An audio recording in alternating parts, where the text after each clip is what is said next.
A venda de smartphones já superam as de celulares comuns no Brasil. Com eles, pessoas de várias classes sociais têm televisão, notícias, rádio, tudo na palma da mão. Para chegar a isso, o caminho foi longo e ainda falta adequar a legislação a esses avanços.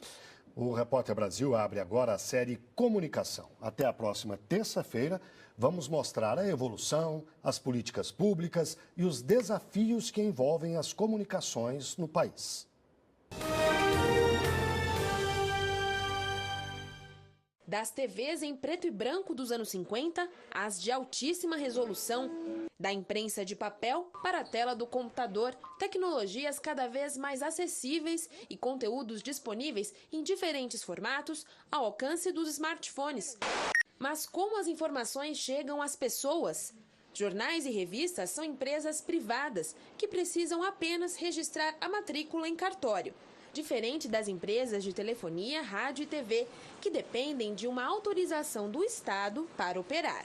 Do alto dos prédios em São Paulo, dá para ver quase que uma outra cidade, habitada pelas antenas de rádio, TV, celular. E as informações que elas transmitem trafegam pelo ar num espaço que a gente não vê, mas que já é tão ou mais disputado e congestionado que o trânsito lá embaixo. O espectro eletromagnético pertence à sociedade. Por isso, só pode usá-lo quem tiver uma concessão. Um edital é aberto, as empresas se inscrevem e a autorização passa pelo Congresso. As licenças valem por 10 anos para a rádio e 15 anos para a TV e podem ser renovadas sem abertura de novo edital. Diferente do que acontece com os canais de países da Europa, por exemplo. Eles são avaliados por um órgão regulador, que aqui no Brasil nós não temos. Esse órgão regulador avalia se aquela empresa está cumprindo ou não aquilo que foi assinado quando ela recebeu a concessão. As concessões e todo o serviço de radiodifusão no Brasil são regidos até hoje por uma lei com mais de 50 anos. A telefonia ganhou nova legislação em 1997. Ela definiu as bases para a privatização do sistema, que antes era explorado pelo próprio Estado. Com a abertura para empresas privadas, inclusive estrangeiras, o governo passou a ser apenas regulador e fiscalizador, trabalho feito pela Anatel. Na década de 1990, a telefonia fixa era mais importante. Hoje, os celulares já superaram em muito esse serviço e o sinal de TV virou digital. Tudo trafega por várias redes e a legislação não está preparada para isso. As legislações foram pensadas numa época em que cada serviço usava uma rede. Então, televisão só podia ser feito por uma rede de radiodifusão ou, posteriormente, por uma rede de TV a cabo ou por satélite. A lei de mais de meio século da radiodifusão também não regula a concentração das concessões nas mãos de poucas empresas. A radiodifusão no Brasil é controlada por um grande oligopólio.